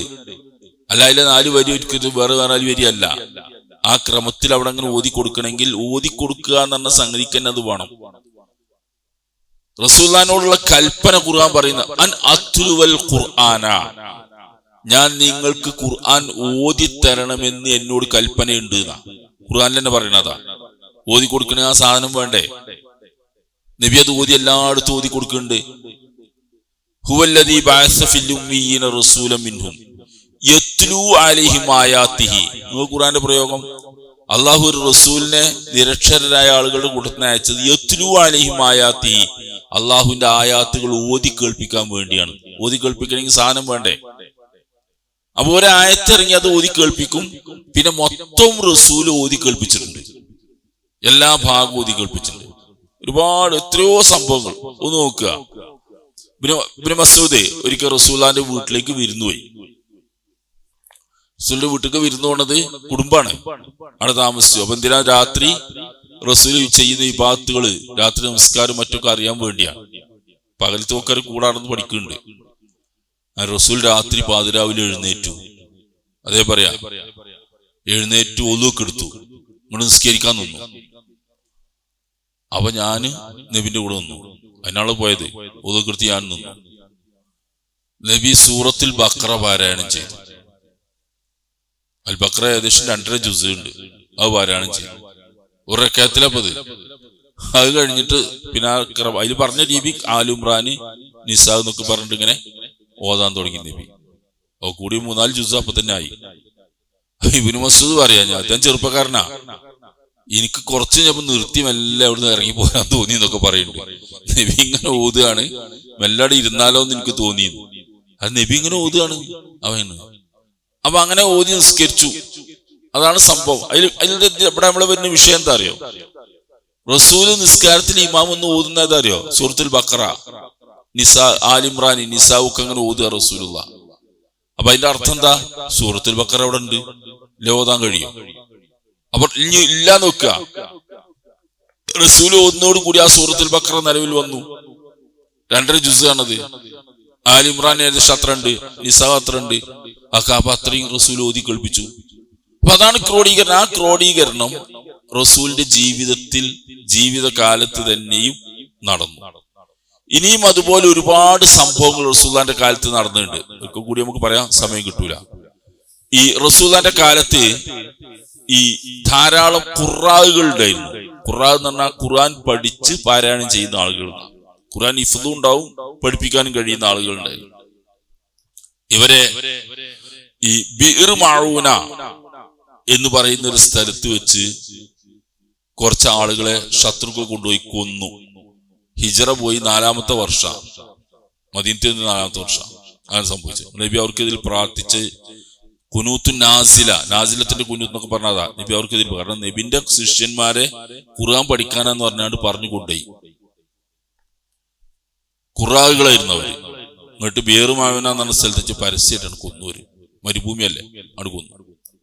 നബിക്കത് ഭയങ്കര പ്രയാസമായി. നബി അവർക്ക് ഇതിൽ നിസ്കാരത്ത് പ്രാർത്ഥിച്ചു, അവരെ നശിപ്പിക്കണമെന്നൊക്കെ പറഞ്ഞാണ്. കാരണം ഖുറാകളെ ഒന്നൊരു കള്ളതരത്തിൽ കൊണ്ടുപോയിട്ട് കൊല്ലുകയാണ് ഖുർആൻ പഠിച്ച ആൾക്കാർ. അപ്പൊ ഈ ഖുർആൻ പഠിച്ച ആൾക്കാരെന്ന് പറഞ്ഞാൽ ആരാ? ഖുർആൻ ഓതാൻ കഴിയുന്ന ആൾക്കാരാ, അവർക്ക് ഓതി കൊടുക്കാൻ കഴിയും. ഈ മുആദ് റളിയല്ലാഹു അൻഹു റസൂലുള്ളാന്റെ കൂടെ മദീന പള്ളിയിൽ ജമാഅത്തായിട്ട് നിസ്കരിക്കും. നന്നായിട്ട് ഖുർആൻ പാരായണം ചെയ്യുന്ന ആളായിരുന്നു അദ്ദേഹം. എഴുത്തും വായനയ്ക്ക് അറിയുന്ന ആളുമായിരുന്നു. നബിന്റെ വഹി എഴുതിച്ചിരുന്ന ആളാണ് അദ്ദേഹം. പിന്നീട് എന്ത് ചെയ്യുന്നറിയോ? അടുത്ത പള്ളിയിൽ, ഖുബാ പള്ളിയിൽ പോയി ഇമാമുക്ക് കഴിഞ്ഞിട്ട്, അപ്പൊ അത് ഇമാമുക്കണെങ്കിൽ ഖുർആൻ ഓതാൻ അറിയണ്ടേ, എന്നിട്ട് ഖുർആൻ ഓതും. ഇതൊക്കെ ഈ പറയുന്ന എന്തിനറിയാം നിങ്ങള്? ഖുർആൻ റസൂലുള്ളാന്റെ കാലത്ത് ഓതാവുന്ന രൂപത്തിൽ ഇങ്ങനെ ക്രോഡീകരിച്ച് കഴിഞ്ഞിട്ടുണ്ട്, എല്ലാം കഴിഞ്ഞിട്ടുണ്ട്. ഇനി അതിന്റെ അവസാനത്തെ ഭാഗം, ജിബ്രീൽ അലൈഹിസ്സലാം റസൂൽ സല്ലല്ലാഹു അലൈഹി വസല്ലമയുടെ അടുക്കൽ റമളാൻ മാസത്തിൽ വരാറുണ്ടായിരുന്നു. അവസാനത്തെ 10 വരും. എന്നിട്ട് ഇടങ്ങിയിടത്തോളം ഖുർആന്റെ ഭാഗങ്ങൾ പാഠം നോക്കും, ഹിഫ്ള് നോക്കും. ജിബ്രീൽ ഇങ്ങനെ ഇരിക്കും, റസൂൽ ഒരു ശിഷ്യനെ പോലെ ഇരുന്ന് ഒക്കെ ചൊല്ലി കൊടുക്കും. അങ്ങനെ ചൊല്ലി കൊടുത്തിട്ട് ഒക്കെ ക്ലിയർ ആക്കിയിട്ട് ജിബ്രീൽ അലൈഹിസ്സലാം തിരിച്ചു പോകും. അപ്പൊ ഓതി കൊടുക്കണമെങ്കിൽ എങ്ങനെ ഓതണം തലക്കുന്ന്, അത് കേട്ട് ശരി വെച്ച് ജിബ്രീൽ പോകും. മരിക്കുന്നതിന്റെ തലേ വർഷം പറഞ്ഞാൽ റംളാൻ, പിന്നെ ഷവ്വാൽ, ദുൽഖഅദ, ദുൽഹിജ്ജ, മുഹറം, സഫർ, റബീഉൽ അവ്വൽ, 6 മാസം 5-6 മാസമേ ഉള്ളൂ. അപ്പൊ റസൂൽ മരിക്കുകയാണ്. അപ്പൊ അത്ര അവസാന കാലത്ത് ജിബ്രീൽ റംളാനിൽ റസൂലിന്റെ അടുക്കൽ 2 തവണ വന്നു. നമ്മൾ റംളാൻ മാസത്തിലെ ഖുത്ബയിലേക്ക് കേൾക്കുന്ന 2 തവണ വന്നു. എന്നിട്ട് ഖുർആൻ ഭാഗങ്ങൾ മുഴുവൻ ഓതി കേട്ട് വീണ്ടും ഓതി കേട്ട് ക്ലിയർ ആക്കിയിട്ട് ജിബ്രീൽ അലൈഹിസ്സലാം തിരിച്ചുപോയി. അതിന്റെ അർത്ഥം എന്താ? ഖുർആൻ ഓതി കൊടുത്ത് നബി ഇങ്ങനെ ക്രമീകരിച്ചു വെച്ചിട്ടാ പോയത്. നബി ഓതിനോടിയായി ക്രമമായി പലയിടത്തും ഇറങ്ങിയ നബി ഓതുമ്പോ അതിന്റെ ഭാഗം വന്നു. ഇനി ഉസ്മാൻ ഇബ്നു അഫ്ഫാൻ റിപ്പോർട്ട് ചെയ്യുന്ന ഒരു ഹദീസിൽ കാണാം, റസൂൽ മരിക്കുന്നതിന് മുമ്പ് ഓരോ ആയത്തുകളും ഏത് ആയത്തിന്റെ താഴെ വെക്കണം, മുന്നിൽ വെക്കണമെന്ന് ഞാൻ കൂടെ നിർദ്ദേശിച്ചിരുന്നു. ഇറങ്ങുന്ന ആയത്തുകളൊക്കെ ഓരോന്നും എവിടൊക്കെ വെക്കേണ്ടത്, ഏത് സൂറത്തിന് ശേഷം എന്നൊക്കെ പറഞ്ഞിരുന്നു. അതൊക്കെ അങ്ങനെ തന്നെ ചെയ്തിട്ടാണ് അള്ളാഹുവിന്റെ റസൂൽ വിടവാങ്ങിപ്പോയത്. അപ്പൊ ചുരുക്കത്തില് ഒരുപാട് സംഭവങ്ങൾ പറയില്ല. ചുരുക്കത്തിൽ കിട്ടുന്ന ആശയം, റസൂൽ സല്ലല്ലാഹു അലൈഹി വസല്ലം മരിച്ചു പോകുന്നതിന് മുമ്പ് തന്നെ ഖുർആൻ പൂർണ്ണമായിട്ടും ക്രമീകരിക്കുകയും ക്രോഡീകരിക്കുകയും ചെയ്തിട്ടുണ്ട്. അത് നൂറുകണക്കിന് ആളുകൾ ഖുറാവുകൾ ഖുർആൻ ഹിഫ്ളാക്കിയ ആളുകളുടെ മനസ്സിൽ അതേ രൂപത്തിൽ ക്രോഡീകരിക്കുകയും ചെയ്തിട്ടുണ്ട്. അങ്ങനെയാണ് റസൂൽ. അതല്ലാതെ പിന്നെ അബൂബക്കർ ഉസ്മാനൊക്കെ വന്നുകൊണ്ട് ഉണ്ടാക്കിയതല്ല. അങ്ങനത്തെ ചെയ്തു. ഇനി രണ്ടാമത്തെ ഭാഗം, പിന്നെ അബൂബക്കറിന്റെ കാലത്ത് എന്താ ഈ ക്രോഡീകരിച്ചു എന്ന് പറയുന്നതാണ്. നബിന്റെ കാലഘട്ടം കഴിഞ്ഞു, അബൂബക്കർ അധികാരം ഏറ്റെടുത്തു. കാലദൈർഘ്യമൊന്നുമില്ല, പിറ്റേന്നായിട്ട് അബൂബക്കർ ബൈഅത്ത് ചെയ്യപ്പെട്ടു. നബിന്റെ ഖലീഫ എന്ന നബിന്റെ കാലശേഷം വരുന്ന ഒരാളെന്ന് പിൻഗാമിയായിട്ട് വന്നു. നബിന്റെ പിൻഗാമിയായിട്ട് എല്ലാരും ബൈഅത്ത് ചെയ്തു, റസൂൽ അധികാരം ഏറ്റെടുത്തു. അങ്ങനെ ആകെ 2.5 വർഷമാണ് അബൂബക്കർ ഭരിച്ചത്. ആകെ 2.5 വർഷം. ഉമർ ഏകദേശം 10 വർഷം ഭരിച്ചിട്ടുണ്ട്. അബൂബക്കർ 2.5 വർഷം കുറഞ്ഞാലോ. പക്ഷേ ലോകത്ത് ആർക്കും ചെയ്യാൻ കഴിയാത്ത, അല്ലെങ്കിൽ മറ്റു ഖലീഫമാർക്ക് ആർക്കും ചെയ്യാൻ കഴിയാത്ത വലിയ സംഭാവനകൾ അർപ്പിച്ച ആള് അബൂബക്കറിലാണ്. അത് നമ്മൾ അങ്ങനെ തന്നെ മനസ്സിലാക്കേണ്ടതുണ്ട്. കുറെ സംഭവങ്ങളുണ്ട്, എല്ലാം പറയല്ല. അതിൽ നമ്മളെ ആൾക്കാരുടെ ഇടയിൽ പൊതുവേ ഉള്ള ഒരു ചിത്രം എന്താ പറയുക, നമ്മളെ ആൾക്കാരുടെ ഇടയിലൊക്കെ ഉമറുല്ലാഹിനെ പറ്റിയുള്ള കുറെ കഥകൾ നമ്മൾക്കറിയാം, ചരിത്രം അറിയാം, ധീരകൃത്യങ്ങൾ അറിയാം, കർശനമായ ഉമറുല്ലാന്റെ നിലപാടുകൾ അറിയാം. നമ്മൾ പെട്ടെന്ന് അതാണ്. അങ്ങനെ ഉമറുല്ലാന്റെ കാലത്തുള്ള ഇതിങ്ങനെ പറയും. പക്ഷെ അബൂബക്കറിന്റെ എത്രയോ താഴെയാണ് ആ നിലവാരത്തിൽ ഉമറുല്ലാനും. അബൂബക്കർ കഴിഞ്ഞിട്ട് ഉമർ കഴിഞ്ഞിട്ട് ഉസ്മാൻ കഴിഞ്ഞിട്ടാണ് അജറുല്ലാനും. ആ ക്രമം തന്നെയാണത്. എന്താ അബൂബക്കറിന്റെ യോഗ്യത കാര്യങ്ങള്? അബൂബക്കറിന്റെ യോഗ്യത റസൂല് പോയടുത്ത് പകരം നിൽക്കാൻ ഒരാള് എന്നത് അബൂബക്കറിന് മാത്രം കഴിയുന്ന ഒരു സംഗതിയായിരുന്നു. അത് വേറെ ആർക്കും കഴിയുമായിരുന്നില്ല. ഉമറിനും കഴിയില്ല, ആർക്കും കഴിയില്ല, ആരും സമ്മതിക്കൂല. അള്ളാഹുവിന്റെ റസൂൽ 23 കൊല്ലം കൊണ്ട് നടന്നൊരു സമൂഹത്തിൽ നിന്ന് അതിന്റെ ഊടും പാവും നെയ്തെടുത്ത് ഒരു സമൂഹമാക്കി മാറ്റി അതിന്റെ എല്ലാ സെറ്റപ്പും ചെയ്ത് ഇങ്ങനെ നിൽക്കുന്ന ഒക്കെ കഴിഞ്ഞിട്ട് അങ്ങോട്ട് വിട പറഞ്ഞാണ് പോവാണ്. ആ സമൂഹത്തെ പിന്നെ കൊണ്ടു നടക്കുകയും നയിക്കുകയും ചെയ്യേണ്ട ഒരാള്, അതിന് യോഗ്യൻ അബൂബക്കർ മാത്രമായിരുന്നു. വേറൊരാൾക്കും അതിന് പകരം നിൽക്കാൻ കഴിയില്ല. ഉമറിന് കഴിയില്ല. ഉമറിന്റെ അപ്പോഴത്തെ പെരുമാറ്റത്തിൽ തന്നെ മനസ്സിലായിട്ടുണ്ട്. നബി മരിച്ചിട്ടില്ല അറിഞ്ഞ ആളാ ഉമർ. നബി അങ്ങനെ മരിക്കൊന്നുമില്ല. അബൂബക്കർ തന്നെയാണ് തിരുത്തി കൊടുത്തത്. നബി മരിച്ചു എന്നൊരു ഖുർആനിലുണ്ട് മരിക്കുന്നുള്ളത്. അപ്പോഴാ ഉമർലാന്ന് പറഞ്ഞു, അങ്ങനെ ഒരു ആയത്തുണ്ടല്ലേ, ഇപ്പൊ ഇറങ്ങിയ മാതിരി തോന്നുന്നു. പക്ഷെ അബൂബക്കർ നബിയായ അന്ന് മുതൽ മരിക്കുന്നത് വരെയും കൂടെ നടന്ന് നിഴല് പോലെ എന്ന് അക്ഷരാർത്ഥത്തിൽ പറയാവുന്ന വിധം കൂടെ നടന്ന ആളാണ്. ഹിജ്റ പോയപ്പോ കൂടെ ഉണ്ട്, എല്ലായിടത്തും. അങ്ങനെ നബിന്റെ അത്രയും മഹത്വമുള്ള ആളാ അബൂബക്കർ. റസൂലുള്ളാഹിന്റെ അടുക്കൽ ഒരു പ്രായം ചെന്ന സ്ത്രീ വന്നിട്ട് ചോദിച്ചു, നബിയെ ചില കാര്യങ്ങൾ ആവശ്യപ്പെട്ടു. അപ്പൊ നബി പറഞ്ഞു, ഇന്ന സമയത്ത് വന്നോ എന്ന് പറഞ്ഞ ആ സ്ത്രീയോട്. അപ്പൊ സ്ത്രീ ചോദിച്ചു, നബിയെ ഞാൻ വരുന്ന സമയത്ത് നിങ്ങൾ ഇവിടെ ഇല്ലെങ്കിലോ? അബൂബക്കറിനെ കണ്ടാ മതി. അതാണ് അബൂബക്കർ. എന്നെ കണ്ടിട്ടില്ലേ, അബൂബക്കറിനെ കണ്ടു പറഞ്ഞാൽ മതി, സംഗതി നടപ്പാവുന്നതാണ്. അങ്ങനെ ഒരു പകരക്കാരൻ അബൂബക്കർ മാത്രം. ഒരുപാട് 1, 2 എന്നല്ല, ഒരുപാട് സംഭവം അങ്ങനെ പറയാൻ കഴിയും. അബൂബക്കർ നബി പകരക്കാരനാക്കി, നിസ്കരിക്കാൻ പകരക്കാരനാക്കി. അതാണ് അബൂബക്കറിന്റെ യോഗ്യത. അത് വേറെ ആർക്കും ഇല്ല. നമ്മൾ ആ ഭാഗം പറയല്ല, സാന്ദർഭികമായിട്ട് പറഞ്ഞ. അപ്പൊ അതില് അബൂബക്കർ ആ ചെയ്തൊരു സംഗതി, ഈ ഖുർആൻ ക്രോഡീകരണത്തിന്റെ വിഷയത്തിൽ എന്താ ചെയ്തത്? ഈ മുസൈലിമത്തുൽ ഖദ്ദാബ് എന്ന് പറയുന്ന ഒരു കള്ളപ്രവാചകൻ വന്നു യമന്റെ ഭാഗം. മുസൈലിമ എന്ന് പറയാം. ഖദ്ദാബ് എന്നയാളുടെ പേരിൽ കൂടെ വന്ന കള്ളൻ എന്നുള്ളത്. മുസൈലിമ എന്ന് പറഞ്ഞ കള്ളപ്രവാചകൻ വന്നു. അദ്ദേഹം ആയിട്ട് അബൂബക്കറിന്റെ കാലത്ത് ഒരു യുദ്ധം നടന്നു. ആ യുദ്ധത്തിൽ കുറെ ഖുറാകൾ മരിച്ചുപോയി. ആ യുദ്ധത്തിൽ കുറച്ച് ആൾക്കാർ നബിന്റെ കൂടെ ഖുർആൻ നന്നായിട്ട് കാണാൻ പഠിച്ച ആൾക്കാരാ, ഒക്കെ മരിച്ചുപോയി കുറച്ച് ആൾക്കാർ. അപ്പൊ ഉമറുല്ലാന് ബേജാറായി. ഉമർ ഖലീഫിന്റെ അടുത്ത് പോയി. ഉമർ സാധാരണ പൗരനാണ്, പക്ഷെ അബൂബക്കറിന്റെ അടുത്താണ്. അദ്ദേഹത്തിന്റെ അടുത്ത് പോയിട്ട് പറഞ്ഞു, ഇങ്ങനെ പോയാല് ഖുർആൻ നമുക്ക് നഷ്ടപ്പെടുന്നതാണ്. ഖുർആൻ നഷ്ടപ്പെടുന്നുണ്ട്. കാരണം അങ്ങനെ ഒരു യുദ്ധത്തിൽ നിന്നുള്ള ആൾക്കാരെ കൊന്നു കഴിഞ്ഞാൽ തീർന്നില്ലേ ഖുർആൻ, ഇവിടെ ഉണ്ടാവില്ലോ. അപ്പൊ അബൂബക്കർ അതുകൊണ്ട് അത് ക്രോഡീകരിച്ചൊരു പുസ്തകമാക്കണം എന്നാണ്. അപ്പൊ അബൂബക്കർ പെട്ടെന്ന് സമ്മതിച്ചില്ല. കാരണം അള്ളാന്റെ റസൂൽ ചെയ്യാത്തൊരു പണി ഞാൻ ചെയ്യൂല, ആ ഒരു സൂക്ഷ്മതയാണ്. അവസാനം വീണ്ടും വീണ്ടും സമ്മർദ്ദം ചെലുത്തി ഉമർലാനു. അപ്പൊ അബൂബക്കർലാനു അത് ഏകദേശം ബോധ്യായി. അങ്ങനെ അബൂബക്കർലാനു മദീന പള്ളിയിൽ വന്നിട്ട്, അതാണ് കേന്ദ്രം, അവിടുന്ന് അനൗൺസ് ചെയ്തു, ഈ ഖുർആന്റെ ഭാഗങ്ങൾ എഴുതി വെച്ചൊക്കെ കൊണ്ടുവരണം എന്നാണ് എല്ലാരോടും കൊണ്ടുവരാൻ പറഞ്ഞു. പലയിടത്തും പലരും എഴുതി വെച്ചിട്ടുണ്ട്. കഴിഞ്ഞൊരു ക്ലാസ്സിൽ നമ്മൾ പറഞ്ഞ പോലെ എല്ലുമ്മൽ എഴുതിയുണ്ട്, ഒട്ടകത്തിന്റെ തോൽമൽ എഴുതിയുണ്ട്, ഈത്തപ്പന്റെ മട്ടൽമ എഴുതിയുണ്ട്, ഓലമ്മൽ എഴുതിയുണ്ട്. അങ്ങനെ അന്നത്തെ രീതി അനുസരിച്ചൊക്കെ എഴുതി വെച്ചിട്ടുണ്ട്. ഒക്കെ സമാഹരിക്കാൻ പറഞ്ഞു. സെയ്ദ് ഇബ്നു സാബിത്ത് എന്ന് പറഞ്ഞ സഹാബിയെ ഏൽപ്പിച്ചു. അദ്ദേഹമാണ് ഖുർആൻ നബിന്റെ കാലത്ത് വഹി എഴുതി വെച്ചിരുന്ന ഒരാളാണ്. അദ്ദേഹത്തെ ഏൽപ്പിച്ചു. അദ്ദേഹം പറഞ്ഞത്, എന്നെ ഏൽപ്പിച്ച് ഒരു മല മറിക്കാൻ പറഞ്ഞിരുന്നെങ്കിൽ എനിക്ക് അത്ര പ്രയാസമില്ലായിരുന്നു. കാരണം അത് അള്ളാഹുവിന്റെ കിതാബല്ലേ, അത് സമാഹരിച്ച് ശരിയാക്കി എടുക്കണ്ടേ. അങ്ങനെ അദ്ദേഹം അത് ഏറ്റെടുത്തു. ഖലീഫന്റെ നിർദ്ദേശം അനുസരിച്ച് എല്ലാം ക്രോഡീകരിച്ചു. ഒരൊറ്റ മുസ്ഹഫാക്കി മാറ്റി. മുസ്ഹഫ് എന്നുള്ള പേര് അന്നാ വരുന്നത്. മുസ്ഹഫ് പറഞ്ഞ എന്താ പറയുക അർത്ഥം? സുഹഫറിന്റെ പേജ്. മുസ്ഹഫ് പറഞ്ഞ പേജുകളിൽ ഒതുക്കിയ ഒരു ഗ്രന്ഥം എന്നാണ്. ഒരു പുസ്തക രൂപത്തിലാക്കിയത് അന്നാണ്, അല്ല സമാഹരിച്ചതല്ല. ഖുർആൻ ക്രോഡീകരണമൊക്കെ നബിന്റെ കാലത്ത് തന്നെ നടന്നു. അതൊക്കെ കൂടി പലയിടത്തും ബാക്കിയാക്കിയിട്ട് ഒറ്റ ചട്ടക്കുള്ളിലാക്കി നിർത്തി എന്നുള്ളതാണ്. അതാണ് അബൂബക്കറിന്റെ കാലത്ത് നടന്നൊരു സംഗതി. അതാണ്, അല്ലാതെ അബൂബക്കർ പലയിടത്തും ഉണ്ടാക്കി ക്രോഡീകരിച്ച സാധനമല്ല, ഉള്ളത് ഒരു പുസ്തകമാക്കി മാറ്റി നടത്തി.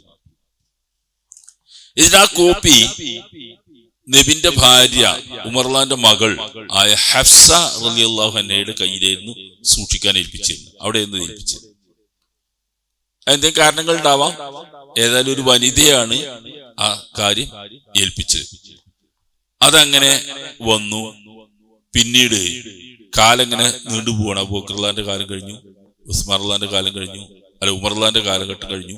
ഉസ്മാൻ ബിൻ അഫ്ഫാന്റെ കാലഘട്ടം വന്നപ്പോൾ ഇസ്ലാമിക രാജ്യത്തിന്റെ അതിർത്തികളൊക്കെ വികസിക്കൽ തുടങ്ങി. പല ഭാഗത്തും ആളുകൾ ഇതിലേക്ക് വരികയും പോവുകയൊക്കെ ചെയ്യുന്ന, അങ്ങനെ പല സംസ്കാരവും പലയിട്ടും ഇങ്ങനെ വലുതായി ഇങ്ങനെ വരികയാണ്. അപ്പൊ ഉണ്ടായ ഒരു സംഗതി, ഈ ഖുർആൻ പാരായണത്തിൽ ചില വ്യത്യാസങ്ങൾ വരൽ തുടങ്ങി. വ്യത്യാസം എന്ന് പറഞ്ഞാൽ ഖുർആനിലല്ല വ്യത്യാസം, ശൈലി വ്യത്യാസങ്ങള്. ഇപ്പൊ നമ്മളെ കാസർഗോട്ടുകാര് പറയുന്ന മലയാളവും നമ്മളെ മലപ്പുറക്കാരെ ശുദ്ധ മലയാളവും തമ്മിൽ നല്ല വ്യത്യാസം ഉണ്ടാവും. നമ്മളെ മലയാളം ഏറ്റവും നല്ല മലയാളമാണെന്ന് നമ്മൾ പറയാ. തൃശ്ശൂർക്കാര് എന്ന അവന്റെ മലയാളം നന്ന, കാട്ടയത്തുകാരത്തെ അവരതാ നല്ലതെന്ന് പറയാം എല്ലാവരും. അത് നമുക്ക് നമ്മളെ മലയാളം നല്ലത്. കാസർഗോട്ടുകാരന്റെ കന്നഡ ശൈലികൾ വേറെ ഉണ്ടാവും. ഇങ്ങനെയൊക്കെ ഉണ്ടാവും. ഈ ശൈലി വ്യത്യാസം അറബിയിലും ഉണ്ട്. അറബികൾ ഇപ്പോഴത്തെ ലോകത്തിനുണ്ട്. അറബ് രാജ്യങ്ങളിൽ വ്യത്യാസമുണ്ട്. സൗദി അറേബ്യന്റെ ഓരോ ഏരിയയിലും വ്യത്യാസമുണ്ട്. ഒരേ വാക്കുകൾ തന്നെ. അത് ഒരു ഭാഷന്റെ ഒരു ശൈലി അങ്ങനെയാണ്, എല്ലായിടത്തും ഉണ്ടാവും. ഈ വ്യത്യാസം പാരായണത്തിൽ വന്നപ്പോ ഇങ്ങനെ ആളുകൾക്ക് ഇത് ഇനി കുറച്ച് ഇങ്ങനെ അങ്ങനെയാണോ അങ്ങനെയാണോ തർക്കം ഉണ്ടാവുമല്ലോ. സംഗതി ഒന്നും തന്നെയാണ്, പക്ഷെ ഓതി ഇങ്ങനെ ശൈലി വ്യത്യാസം അവനാന്റെ പ്രാദേശിക ഭാഷയിലേക്ക് ഓതാൻ തുടങ്ങി. അപ്പോ ഹുദൈഫത്തുൽ യമാൻ എന്ന് പറഞ്ഞ ഹുദൈഫത്ത് ബിൻ യമാൻ എന്ന സഹാബി ഉസ്മാൻ ബിൻ അഫ്ഫാനോട് പറഞ്ഞു, ഇങ്ങനെ പോയാൽ പ്രശ്നമാവും, കുറച്ച് ഞാൻ തർക്കാവും. പിന്നെ അപ്പൊ നമുക്ക് ഒരൊറ്റ കോലത്തേക്ക് ഓതുന്ന കോലത്തേക്ക് ആക്കണം എന്നാണ്. അങ്ങനെ അത് അദ്ദേഹം സ്വീകരിച്ച് ഹഫ്സ റളിയല്ലാഹുവിന്റെ അടുക്കൽ ഉണ്ടായിരുന്ന ആ കോപ്പി വരുത്തി. അദ്ദേഹം ഒരു കോപ്പി സൂക്ഷിക്കുന്നുണ്ടല്ലോ, ആ കോപ്പി വരുത്തി ഉസ്മാൻ ബിൻ അഫ്ഫാൻ. എന്നിട്ട് ആ കോപ്പി പകർപ്പെടുപ്പിച്ചു. കുറെ കോപ്പി എടുത്തു, അതിന്റെ പ്രിന്റ് കുറെ എടുപ്പിച്ചു. അന്നത്തെ രീതി അനുസരിച്ചുള്ള പകർപ്പ് പ്രിന്റ് ഉണ്ടാക്കിയവർ. എന്നിട്ട് അദ്ദേഹം എന്ത് ചെയ്യുന്നു അറിയോ? ഇസ്ലാമിക ഭരണം നിലനിൽക്കുന്ന പ്രവിശ്യയിലേക്കൊക്കെ ഏരിയയിലേക്കൊക്കെ ആ തലസ്ഥാനങ്ങളിലേക്കൊക്കെ അവിടുത്തെ കേന്ദ്രത്തിലേക്കൊക്കെ ഓരോ കോപ്പി കൊടുത്തയച്ചു. ഈ കാണുന്ന രൂപത്തിലല്ല ഇനി ഖുർആൻ പാരായണം ചെയ്യാൻ പാടില്ല, ബാക്കിയുള്ളതൊക്കെ നശിപ്പിക്കണം എന്നാണ്. നമ്മൾ അവനാ എഴുതിണ്ടാക്കി അവനാന്റെ ശൈലിക്ക് എഴുതിണ്ടാക്കി ഓതുന്ന പരിപാടി പറ്റൂല, അത് പ്രശ്നമാവും. കുറച്ച് കഴിഞ്ഞാൽ ഇതേമാതിരി ഈ അസിൽ കോപ്പി ഉണ്ടല്ലോ, ഇതേമാതിരി ഓതാൻ പാടുള്ളൂ. അങ്ങനെ കോപ്പി എടുത്ത് അതാണ് ഇന്ന് നമ്മളെ കൈ കിട്ടുന്ന മുസാഫ്. ഖത്ത് ഉസ്മാനി നമ്മളെ മുസാഫിന് പറയുന്നത് അതാണ്. ഉസ്മാൻലാന്റെ കാലത്തുള്ള പകർപ്പ് എന്ന് പറയുന്നതുകൊണ്ടാണ്. ആ രീതിയിലാണ് ഇപ്പോൾ നമ്മളെ മുസാഫിന്റെ രീതിയിൽ. അപ്പൊ ഇതാണ് മുസാഫിന്റെ ക്രോഡീകരണം എന്ന് പറഞ്ഞാൽ റസൂലുള്ളാഹിന്റെ കാലത്ത് ക്രോഡീകരിച്ചു. അബൂബക്കർ അതൊരൊറ്റ പുസ്തകമാക്കി മാറ്റി. ഉസ്മാൻ ഇബ്നു അഫ്ഫാൻ അതിന് പല പതിപ്പുകൾ എടുത്തു. ഇപ്പൊ നമ്മൾ കുറെ പതിപ്പുകൾ എടുക്കുന്നു എന്നതുപോലെ പതിപ്പ് എടുത്തു എന്നല്ലാതെ ഉസ്മാൻ ഇബ്നു അഫ്ഫാൻ ക്രോഡീകരിച്ചുണ്ടാക്കിയതല്ല. റസൂലിന്റെ കാലത്ത് തന്നെ അതിന്റെ സമാഹരണം പൂർണ്ണമായിട്ടും നടന്നിട്ടുണ്ട്. അവസാനം എന്തൊക്കെ എവിടെയൊക്കെ വെക്കണം എന്നും കൂടി പറഞ്ഞിട്ടാണ് റസൂല് പിരിഞ്ഞു പോയിട്ടുള്ളത്. അത് ഓതി കേൾപ്പിച്ചും ചെയ്തിട്ടുണ്ട്, ഓതി കാണിച്ചു കൊടുത്തും ചെയ്തിട്ടുണ്ട്. അതാണ് ഖുർആന്റെ. ഇതില് ഈ സംശയം ഉണ്ടാകുന്നത് കൊണ്ടാണ് ഈ വിഷയം ഇത്ര വിശദമായിട്ട് പറഞ്ഞത്. നമ്മളെ ആളുകൾക്ക് പലർക്കും തെറ്റിദ്ധാരണയുണ്ട്, അതൊന്നും ശരിയല്ല. അപ്പൊ ഈ ഖുർആൻ അവസാനിപ്പിക്കാനുള്ളതിൽ തന്നെയാണ്, ഖുർആൻ അള്ളാഹുവിന്റെ കലാമാണ്. അത് അള്ളാഹു ഇന്നാ നഹ്നു നസ്സൽന ദിക്റ വ ഇന്നാ ലഹു ലഹാഫിദൂൻ, നാമാണ് ഈ സന്ദേശം അവതരിപ്പിച്ച് നാം അത് സൂക്ഷിക്കുകയും ചെയ്യുമെന്ന് പറഞ്ഞ അത് വളരെ കൃത്യമായിട്ട് ഇപ്പോഴും സൂക്ഷിക്കുന്നു, ഇനിയും സൂക്ഷിക്കും. അതിൽ യാതൊരു അഭിപ്രായ വ്യത്യാസവും ഇല്ല.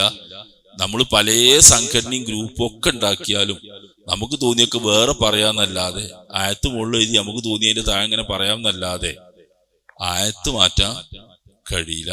അത് അങ്ങനെ തന്നെ അള്ളാഹുവിന്റെ സംരക്ഷണമല്ല.